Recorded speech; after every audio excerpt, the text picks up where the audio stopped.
देखो भाई, last video में हमने किया था डाल्टन एटॉमिक थ्योरी और atomic mass theory, modern atomic theory की थी हमने। ठीक है, आज हम कर रहे हैं एटॉमिक मास। एटॉमिक मास क्या होता है? ठीक है, तो एटॉमिक मास को सबसे पहले हम एक्सप्रेस करते हैं। इसकी यूनिट क्या होती है? एटॉमिक मास यूनिट, AMU के अंदर इसको लिखा जाता है। 1 AMU किसके इक्वल होता है? 1.66 इंटू 10⁻⁻⁻24 ग्राम के इक्वल होता है। ठीक है, यहाँ पर क्या है, इसको हम क्या कह सकते हैं? It is defined as the mass of 1/12। जो कार्बन है, कार्बन का मास कितना होता है? 12, और 1/12 ऑफ कार्बन एटम, कार्बन का जितना मास होता है उसका 1/12 पार्ट किसके इक्वल होता है? 1 AMU के इक्वल होता है। ठीक है, तो हमने AMU से फाइंड आउट किया हाइड्रोजन का मास कितना होता है? 1.008 AMU, एंड ऑक्सीजन का हो गया 16 AMU। ठीक है, उसके बाद नेक्स्ट है हमारा रिलेटिव या फिर एवरेज एटॉमिक मास किसको बोलते हैं? जो ये वाली टर्म है ये किसके लिए यूज की जाती है? आइसोटोप के लिए। ठीक है, आइसोटोप जैसे हाइड्रोजन है उसके 3 आइसोटोप होते हैं, प्रोटियम, ड्यूटेरियम और ट्रीटियम। ठीक है, उसी तरह कार्बन के भी होते हैं, कार्बन के 13, 14। ठीक है, तो यहाँ पर क्लोरीन के 13, 5 और 37 दो आइसोटोप होते हैं। तो हम यहाँ पर देखो, जैसे क्या है, क्लोरीन का एक तो 35 होता है, एक 37 होता है, लेकिन हम मास कितना लेते हैं? क्लोरीन का 35.5 लेते हैं। ठीक है, तो ये क्या है हमारा? ये है average atomic mass, average atomic mass. ठीक है, ये है हमारा एवरेज एटॉमिक मास जो हमने फाइंड आउट किया है। ये कैसे फाइंड आउट करते हैं? On the basis of percentage of each isotope present. Means जब हमारे अर्थ के अंदर, हमारे सराउंडिंग्स में उस आइसोटोप की कितनी परसेंटेज है, उसके बेस पर ये फाइंड आउट किया जाता है। ठीक है, तो इसको फाइंड आउट करने का फॉर्मूला नोट डाउन करो जल्दी से। फॉर्मूला है यहां पर एवरेज एटॉमिक मास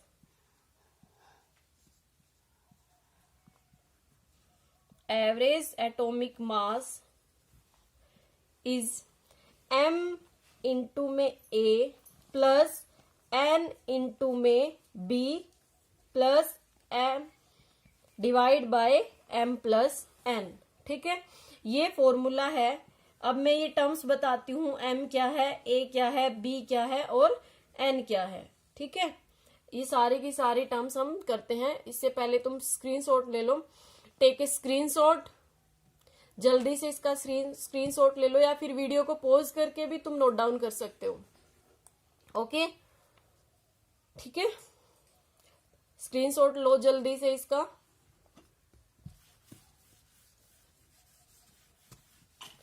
नेक्स्ट है हमारे पास, जो हमने अभी टर्म्स यूज की थी उसके अंदर क्या है? m है percentage of ratio of first isotope, जो फर्स्ट आइसोटोप है उसका रेशो। A क्या है? मास ऑफ फर्स्ट आइसोटोप। ठीक है, n क्या है यहां पर? Ratio of second isotope. B is mass of second isotope. ठीक है, जो सेकेंड आइसोटोप है उसका मास। एग्जाम्पल अब हम फाइंड आउट करते हैं। हमारे पास क्लोरीन के 2 आइसोटोप है। Chlorine have 2 isotope. क्लोरीन के कितने आइसोटोप है यहां पर?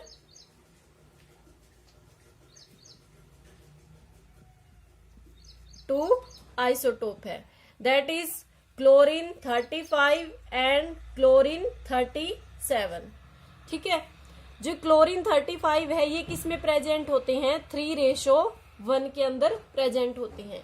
ये इनकी रेशो फिक्स होती है भाई। ठीक है, इसकी रेशो को हम चेंज नहीं कर सकते, ये रेशो फिक्स होती है। ओके, तो यहाँ पर देखो अब हमें क्या गिवन है? मास गिवन है दोनों आइसोटोप का और दोनों आइसोटोप की रेशो गिवन है। हम फॉर्मूले में पुट करेंगे यहाँ पर एवरेज मास निकालना है हमें। फॉर्मूला था हमारे पास ratio of first isotope, ratio of first isotope 3 and mass of first isotope is 35।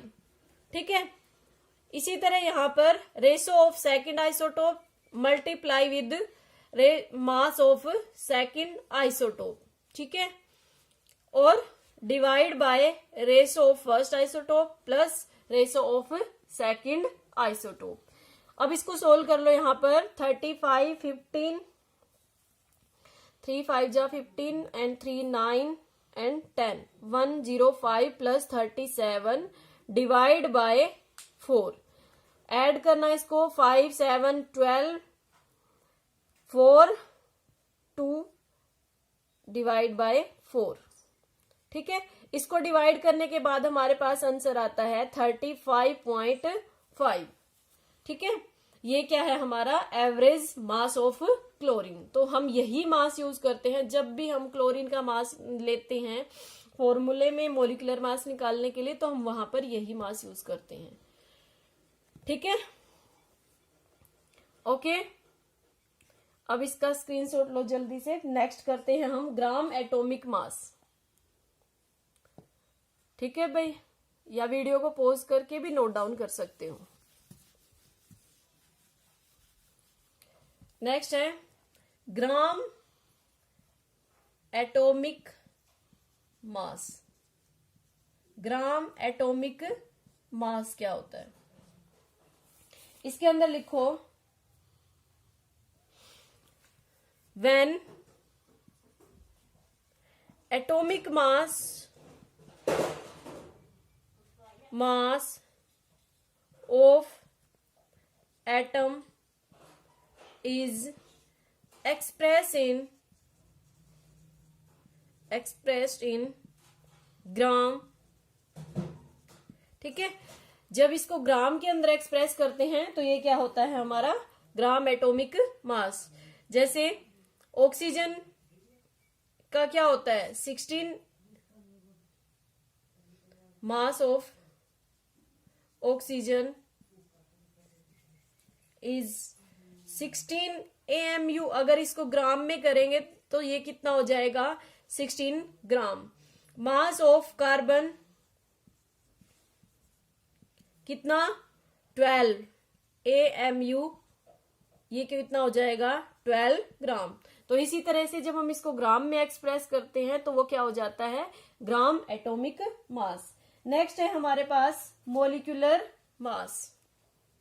Molecular मास, ठीक है। मोलिक्यूलर मास क्या होता है हमारे पास? It is defined as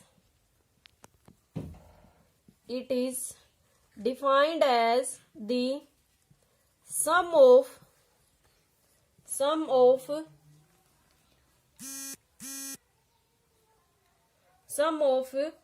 all the atom present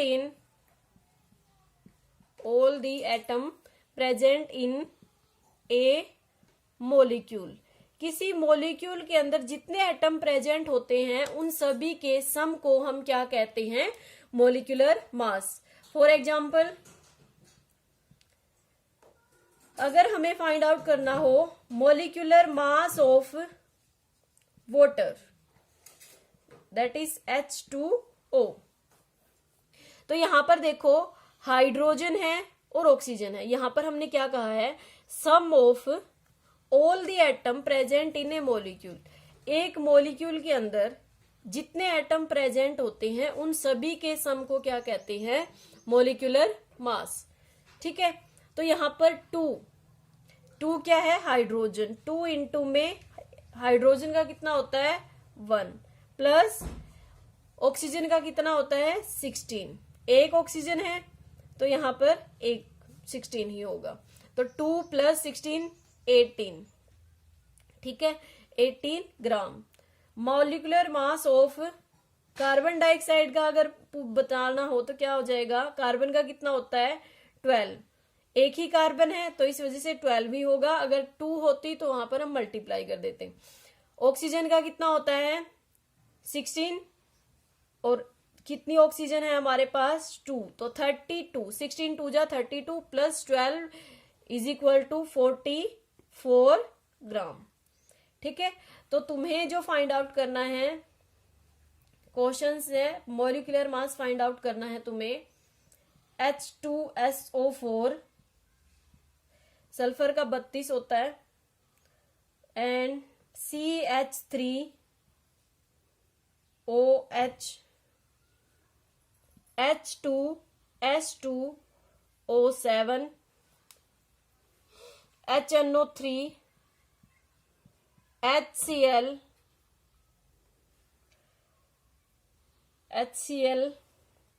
CH3 COOH C6H6, इसको हम बोलते हैं बेंजीन।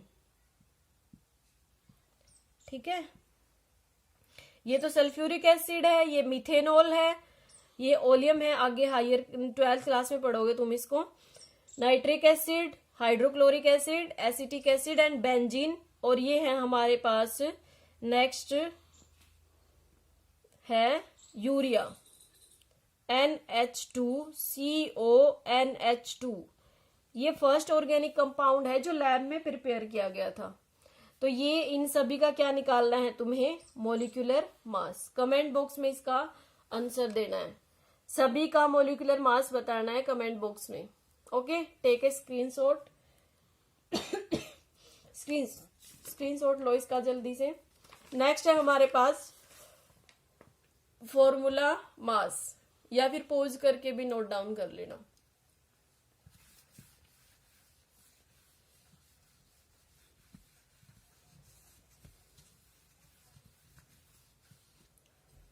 नेक्स्ट है फॉर्मूला मास। फॉर्मूला मास क्या होता है भाई, ये मॉलिक्यूलर मास की तरह ही होता है, लेकिन सिर्फ ये किसके लिए अप्लाई होता है, आयनिक कंपाउंड के लिए अप्लाई होता है। ठीक है, तो यहां पर लिख सकते हैं it is same as molecular mass, ये मॉलिक्यूलर मास की तरह ही होता है, but it is used for ionic compound. Ionic compound के लिए यूज किया जाता है ये। आयनिक कंपाउंड कौन से होते हैं, जिसके अंदर आयंस बनते हैं। आयंस मीन्स पॉजिटिव और नेगेटिव। ठीक है, जिसके अंदर पॉजिटिव और नेगेटिव चार्ज अलग से सेपरेट होता है, वो क्या होते हैं, आयनिक कंपाउंड। एग्जाम्पल NaCl, तो NaCl को हम लिख सकते हैं Na positive plus Cl negative. तो ये किस में है, आयंस में है, पॉजिटिव में, और Cl नेगेटिव के अंदर तो आयंस में है। अब इसका मास कितना हो जाएगा, सोडियम का कितना होता है 23 एंड क्लोरीन का कितना होता है 35.5। हमारे पास आ जाएगा 0.58 एंड 55.5 ग्राम। तो ये क्या है, फॉर्मूला मास है। ओके, नेक्स्ट है हमारे पास एवोगैड्रो हाइपोथेसिस।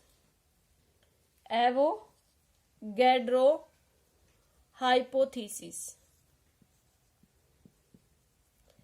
जैसे नाम से ही दिख रहा है भाई एवोगैड्रो हाइपोथेसिस। एवोगैड्रो का मतलब क्या है कि ये एवोगैड्रो साइंटिस्ट ने दी थी, साइंटिस्ट का नाम है ये एवोगैड्रो। हाइपोथेसिस उन्होंने अजम्पशंस दी थी, तो इसीलिए इसको क्या कहते हैं, एवोगैड्रो हाइपोथेसिस। पहले इसकी डेफिनेशन लिख लो, फिर इसको समझाते हैं अच्छे से। If temperature,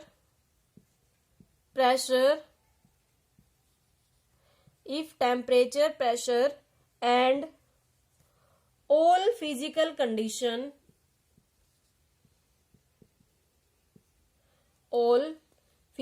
condition like volume remain same, अगर हम फिजिकल कंडीशन को सेम रखते हैं या फिर कांस्टेंट कर देते हैं, then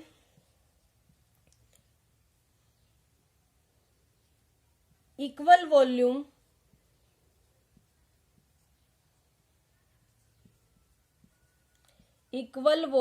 of all gases contain equal number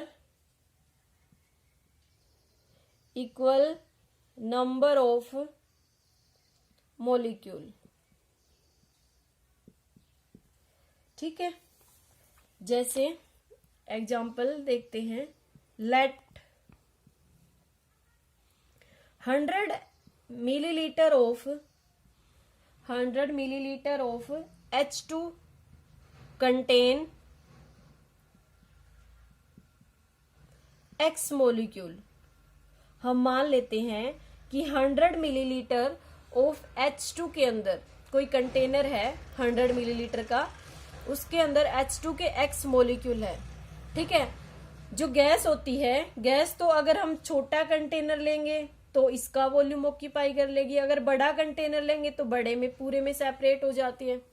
ठीक है, गैस का खुद का कोई फिक्स वॉल्यूम नहीं होता, ये क्या होता है, कंटेनर का वॉल्यूम ऑक्यूपाई करती है।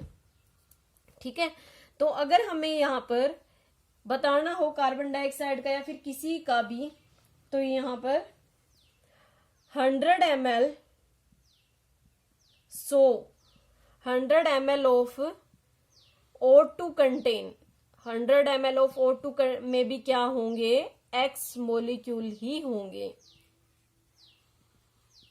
ठीक है, गैसेस चाहे कोई सी भी हो, वॉल्यूम अगर सेम है तो उसके अंदर मॉलिक्यूल भी सेम होंगे। ठीक है, अगर यहाँ पर कह दे 50 ml ऑफ O2 में, बताओ 50 ml ऑफ O2 में, अब वॉल्यूम क्या हो गया, हाफ हो गया है, तो मॉलिक्यूल भी क्या हो जाएंगे, हाफ हो जाएंगे। ठीक है, पहले ये नोट डाउन करो। अगर यहाँ पर 200 हो जाता है तो वॉल्यूम डबल हो गया है, देन मॉलिक्यूल भी क्या हो जाएंगे, डबल हो जाएंगे। ठीक है, एक बार इसको नोट डाउन करो, फिर नेक्स्ट देखते हैं।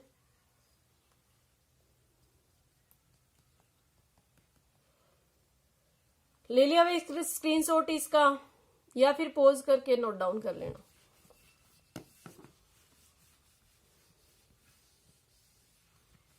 नेक्स्ट है हमारे पास क्वेश्चन है, if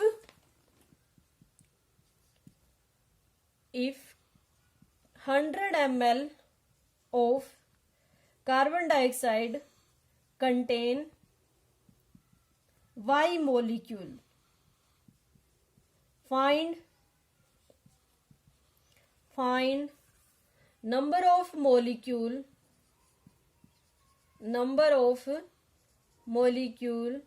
present in 50 ml of N2 and 200 ml of CH4, that is methane। ठीक है, 200 ml ऑफ मीथेन में कितने प्रेजेंट है, तो हमें वो बताना है भाई। तो यहां पर देखो इसको कैसे सोल्व करेंगे। यहां पर देखो 100 ml ऑफ CO2 में कितने हैं, Y हैं। ठीक है, तो 100 ml ऑफ N2 में कितने होंगे, सेम कंडीशन सेम है, फिजिकल कंडीशन, तो मॉलिक्यूल भी क्या होंगे, सेम होंगे। लेकिन पूछा किस में है हमें, तो 50 ml में पूछा है, 50 ml के लिए निकालना है, तो 50 ml of N2 is contain Y/2 molecule. अब यहां पर क्या पूछा है, 100 ml ऑफ मीथेन के अंदर कितने हैं, Y है। पूछा कितने में है, 200 के लिए, तो 200 के लिए कितना हो जाएगा, 2Y मॉलिक्यूल। ठीक है, तो इसी तरीके से तुम्हें फाइंड आउट करनी है। नेक्स्ट है हमारे पास most important topic, mole concept.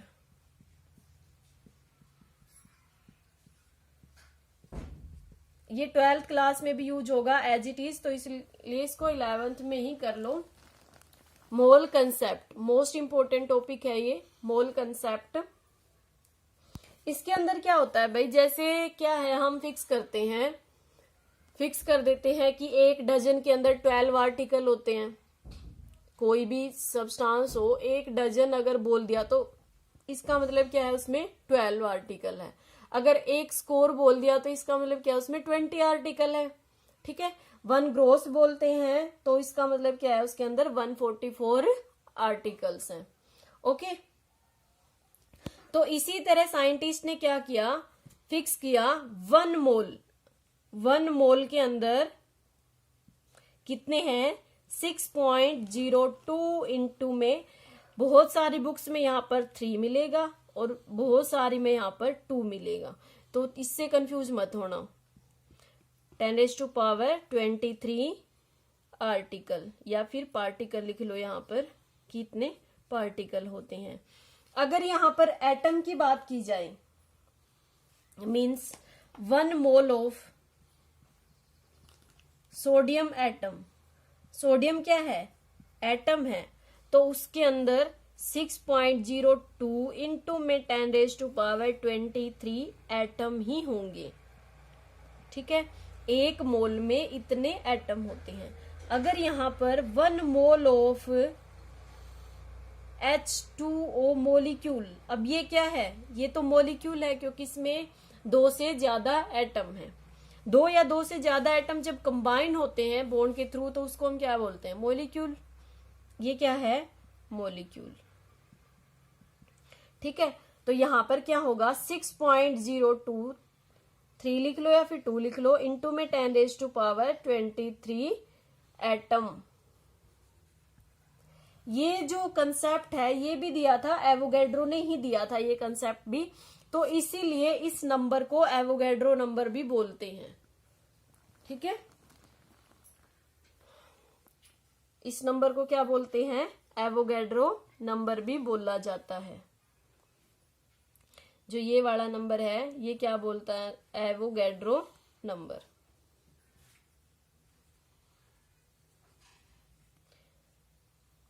ठीक है, और इसको रिप्रेजेंट करते हैं एन नोट से। ठीक है, इसको लिखा जाता है एन नोट, और एवोगैड्रो नंबर से इसको बोला जाता है कि एवोगैड्रो नंबर, और एवोगैड्रो नंबर रिप्रेजेंट किया जाता है एन नोट से। और वैल्यू क्या होती है एन नोट की या फिर एवोगैड्रो नंबर की, ये वैल्यू होती है। ये वैल्यू फिक्स है, चाहे हम कहीं पर भी चले जाएं ये वैल्यू चेंज नहीं होती, कांस्टेंट है ये वैल्यू। ठीक है भाई, इसका स्क्रीनशॉट लो जल्दी से, फिर आगे करते हैं, या फिर पॉज करके नोट डाउन कर लो। ओके,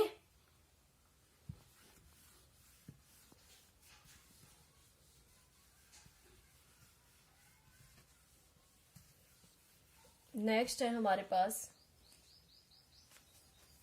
देखो अभी हमने कहा था 1 मोल ऑफ,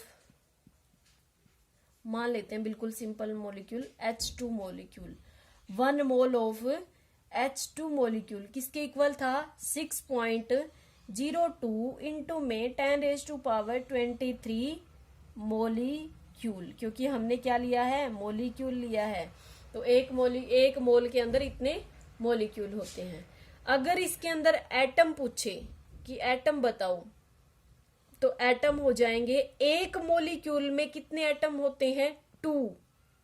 ठीक है, एक मॉलिक्यूल के अंदर कितने एटम हैं, 2 एटम हैं, तो इतने सारे मॉलिक्यूल है।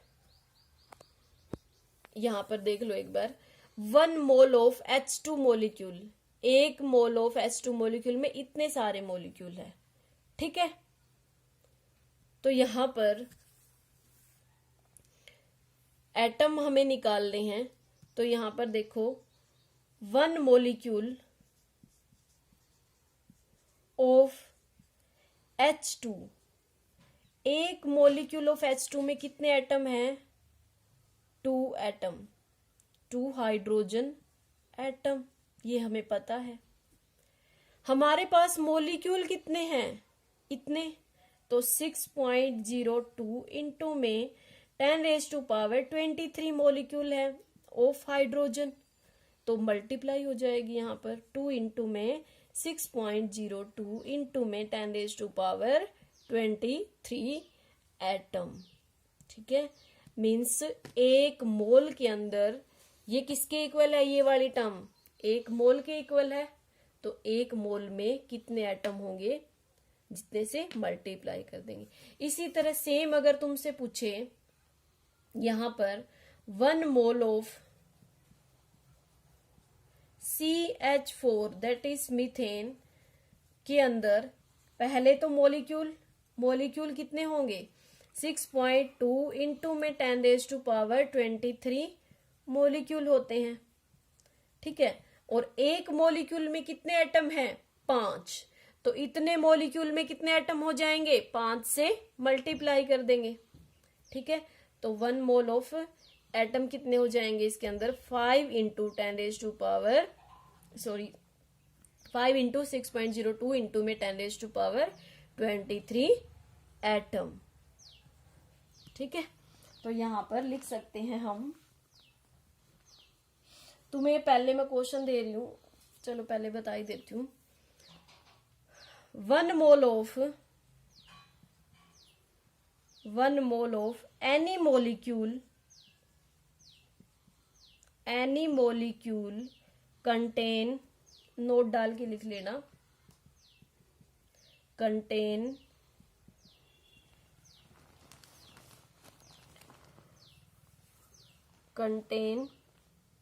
number of atom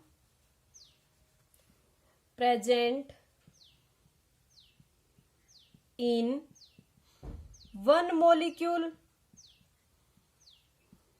of that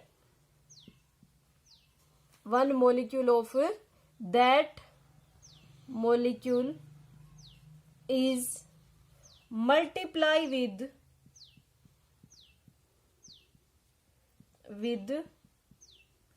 Avogadro number।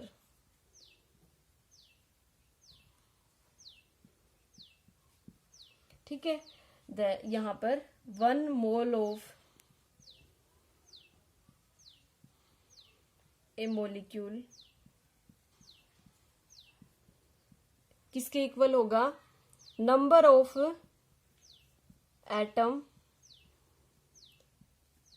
Of atom in that molecule, उस मॉलिक्यूल के अंदर जितने एटम हैं, मल्टीप्लाई विद 6.02 इंटू में 10⁻23। नोट डाउन कर लो ये। अगर ये वाला कंसेप्ट समझ में आ गया ना तो फिर आगे भी समझ में आ जाएगा। अगर यही समझ नहीं आएगा तो फिर आगे नहीं आएगा। तो अब इसका स्क्रीनशॉट लो या फिर पॉज करके नोट डाउन करो और फिर क्वेश्चंस करने हैं तुम्हें।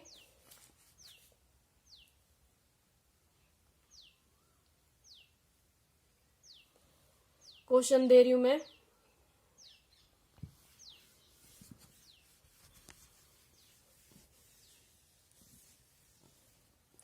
क्वेश्चन है, how many molecule and atom